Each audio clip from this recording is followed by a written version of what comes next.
Welcome to Steak with Dice, where I talk about all my favorite nerd stuff. With the year coming to an end, I want to make a top 5 list with my favorite beginner games.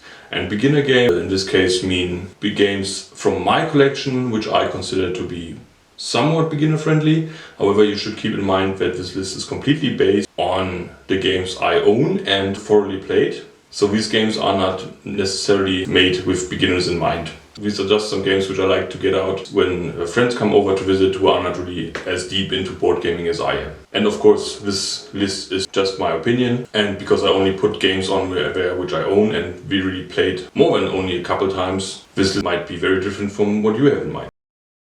So my number 5 game would be Monster Slaughter, because mostly of the theme, and it's a game for 2 to 5 players. And in the game you control a family of monsters which needs to kill the teenagers in the cabin in the woods. Because of the theme, I think it's very likely that many people will enjoy it, even those who haven't really had any experience with board games in the past. The box is actually quite well structured, so the setup for the game goes really smooth. So your goal is just to kill the monster in a specific order. You first have to bet which teenager will die first, and it's not necessarily important that you are the one doing the killing blow. It's more a betting game or guessing game who kills the monster in which order. And you get victory points for cutting down doors to get the monsters, to kill teenagers, or if you have the right order. There are also some guest characters from various franchises in here, which of course are not the original characters, just to avoid copyright claims. And all of these have different abilities, so it can still be fun. The box says it goes for around 45 minutes till 60 minutes, but I would say you should at least expect to play for 90 minutes to 2 hours for one round, especially if you play with beginners. Compared to the other games on this list, this might be still quite complex. So number 4 on my list is Kingdom Rush Rift in Time. I think they just recently had a new Kickstarter or GameFound campaign for a new one, which is basically the same game with some minor differences. The game is playable from 1 to 4 players. However, I would recommend to only play with 1 or 2 players, because with 3 or 4, you have very long waiting time between the players, because it sometimes can take a while. It's definitely doable with 4, and actually I never played it with 4, but even with 2 players you can already feel that the downtime with more players is quite annoying. It's based on the mobile game Kingdom Rush. It's a tower defense game. They definitely made the right choices in adjusting the game to a board game medium. But once you played your first 1 or 2 rounds, you definitely fully grasp the rules. If you have at least one player who already played it, it's easy enough to get another one in it.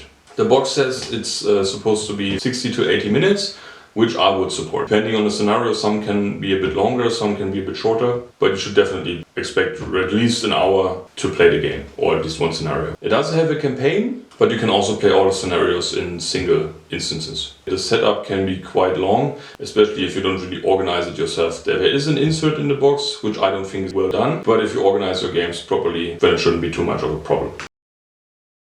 Spot 3 on my list would be Zombicide. I have the Prison Outbreak here, however I played almost all variants, and basically just comes down to the theme which you like most. Because I already had many fantasy or sci-fi themed games, I went with the Prison Outbreak one. You can play the game from 2 to 6 players. However, I wouldn't recommend 6 players, especially with a beginner group, because it's pretty easy for a character to die in the game.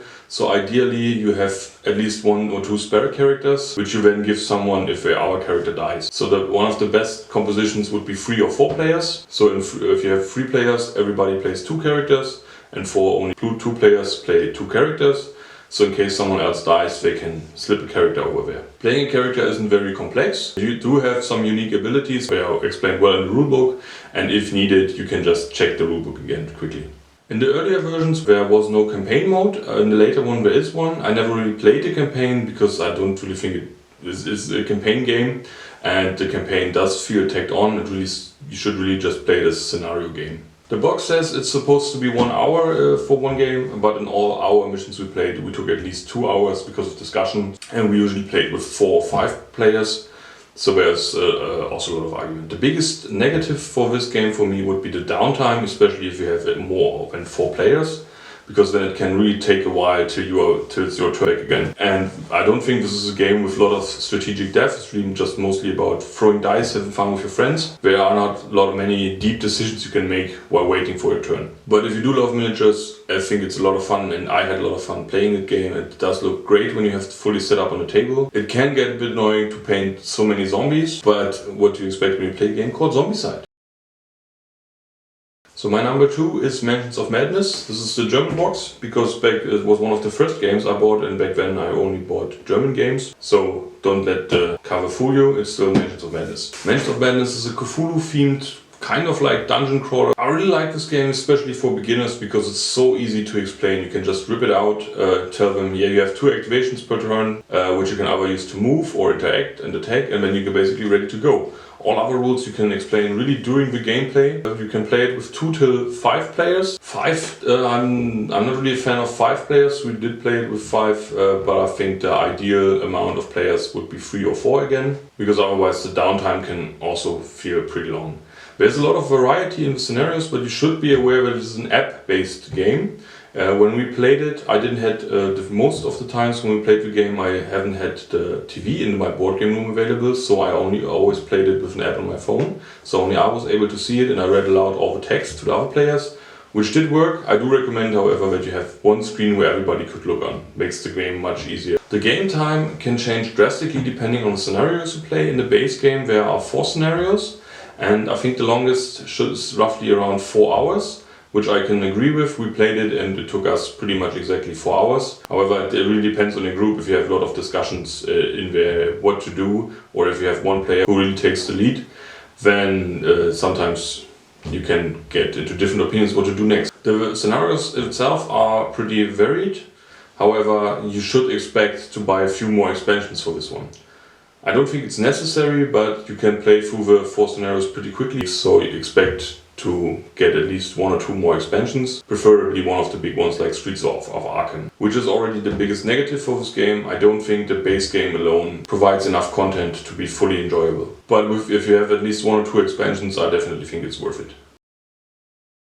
My number 1 spot for beginner games would be Spell Smashers. Not only are the rules very easy to explain, the theme is very light-hearted, and it's just a lot of fun even with players who have never really experienced the board game. You can play the game with 2 till 5 players. I've played it with 2 players, I've played it with 4 and 5, and all of them were quite interesting. So what this game is, you have to just form words from consonants and vowels to attack monsters. Especially if you play with more players, the order in which you attack the monsters should be your focus, because then you can have some interesting tactics, and depending on how aware your players are of this, you can have sting manipulation going on, because you try to convince them that attacking another monster is more in their interest. With the words you use, you do damage depending of an elemental type, and of course some letters are harder to use, so they get to do more damage. When you do damage a monster, then you have to draw wound cards. These wound cards are usually letters which are harder to use, or combinations of letters which you then have to incorporate in words. The game says 45 minutes to 60 minutes, which I think is quite accurate. However, if you play with 2 players, it can even go as quickly as 30 minutes. With more players, I would guess at least 60 minutes. I don't really have a negative for this one. It does what it wants to do pretty much perfectly. It is very entertaining and can be a great introduction into the fantasy theme. So that was my top 5 beginner games. If you have other recommendations for beginner games, please let me know. And now I wish you Merry Christmas.